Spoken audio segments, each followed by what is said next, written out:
The voice for life. बहू और बेटी एक समान। माँ, मैं बहुत थक गई हूँ घर संभालते संभालते। यहाँ मेरी थकान किसी को नज़र नहीं आती।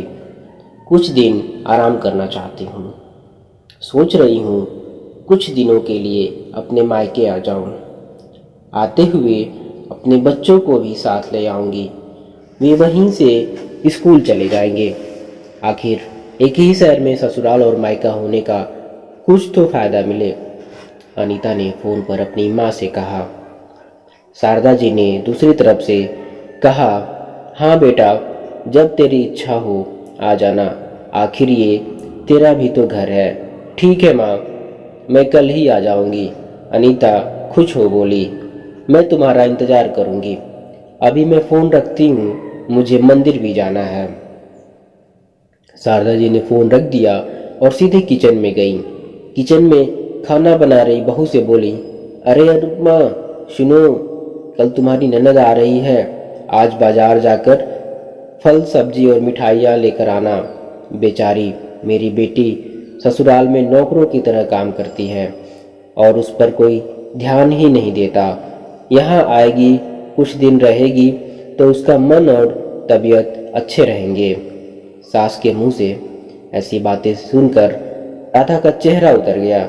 वह मन ही मन सोचने लगी, काश आपको मेरी थकावट भी नजर आती। मैं भी दिन रात झाड़ू पोछा, बर्तन, खाना बनाना, मार्केट जाना और हर वह काम करती हूँ जिससे हमारे परिवार वालों को कोई दिक्कत ना हो। काश आप मुझ पर भी ध्यान दे पाती। आपकी बेटी तो जब मन में आता तब यहाँ आ जाती हैं, लेकिन मैं साल में एक बार ही अपनी माँ के पास जाती हूँ, तब भी आपको प्रॉब्लम होती है। मैं भी इंसान हूँ, मेरा भी मन है। मुझे भी लगता है अपनी माँ के पास जाकर थोड़ा आराम करूँ, सुख दुख की दो चार बातें करूँ, अपना मन हल्का करूँ। भगवान, अब तुम ही कुछ करो ताकि मेरी सास की आंखें खुले और उसे मेरी थकावट भी नजर आए। शाम तक भगवान ने जैसे राधा की सुन ली और उसकी ननद का फोन आया। ननद ने अपनी माँ से कहा कि उसकी सास ने उसे मायके आने से के लिए मना कर दिया है, इसलिए इस बार वो नहीं आ सकती। शारदा जी बोली, ऐसे कैसे मना कर दिया? पहले तो कभी वो तुम्हें आने के लिए नहीं रोकती थी, इस बार भला क्या हो गया? लाओ, मेरी बात कराओ उनसे, मैं समझाती हूँ। अनीता ने फोन अपनी सास को दे दिया। शारदा जी ने कहा, नमस्कार समधन जी, आपसे कुछ कहना था। समधन जी ने कहा, कहिए। दरअसल अनीता कल त्योहार है, अपने मायके आना चाहती है। अगर आप उसे भेज दें तो अच्छा रहेगा। अनीता की सास ने कहा, समधन जी, आपकी बेटी मायके जाकर रहे, इस बात के लिए हमने उसे कभी नहीं रोका और इस बात से हमें कोई प्रॉब्लम भी नहीं है। कुछ दिन पहले मैं अपने रिश्तेदार के शादी में गई थी। वहाँ आपकी बहू राधा की माताजी से मिलने का मौका मिला। उनसे गपशप करने के दौरान उनकी बातों से पता चला कि राधा को साल में एक ही बार अपने मायके जाने को मिलता है, और वह भी बहुत कम समय के लिए। मुझे लगता है आपको पहले राधा को उसके मायके भेज देना चाहिए और जब वह मायके होकर आ जाएगी तो मैं अनीता को आपके पास भेज दूंगी। एक बहुत ज़रूरी बात जो मुझे लगता है आपको समझ लेनी चाहिए कि आपको अपनी बहू को भी बेटी की तरह या बेटी से भी ज़्यादा प्यार देना चाहिए। उसे भी मायके जाने की इच्छा होती होगी। हो सकता है अनीता के वहाँ जाने से उसकी आवाभगत करने के लिए आप उसे मायके नहीं भेजती होंगी, या फिर वह आपसे कुछ कहने से अभी डरती हो। अगर आप उसको घर में ही कैद रखेंगी तो एक दिन ऐसा आएगा जब वह आपके खिलाफ बोलने लगेगी, फिर वह आपकी सुनेगी भी नहीं और जब चाहे तब अपने मायके जाएगी।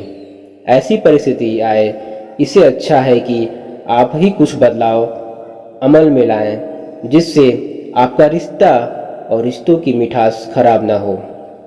शारदा को अपने समधन के हर एक शब्द में सच्चाई नजर आई। उन्हें महसूस हुआ कि उन्होंने अपनी बेटी के प्यार में अंधे होकर कभी भी अपने बहू के मन का विचार नहीं किया। उन्होंने हमेशा ही अपनी बेटी को अपनी बहू से ऊपर रखा। दूसरी तरफ अनीता भी अपनी भाभी के बारे में हो रही इस बातचीत को सुन रही थी। उसने भी रियलाइज़ किया कि वह कभी भी अपनी भाभी के साथ ठीक से बात नहीं करती और जब वह अपने मायके जाती है तो भाभी थोड़ी उदास रहती हैं। शारदा जी ने अपनी बहू को बुलाया और उससे कहा कि अनुपमा कुछ दिनों के लिए अनीता नहीं आने वाली है, इसलिए पहले तुम अपने मायके होकर आओ। यह सुनते ही राधा का चेहरा खिल गया, क्योंकि यह पहली बार था जब उसकी सास ने सामने से उसे अपने मायके जाने के लिए कहा था। जब राधा मायके से लौटकर आई तो उसका चेहरा खिला हुआ था, उसकी आंखें चमक रही थी।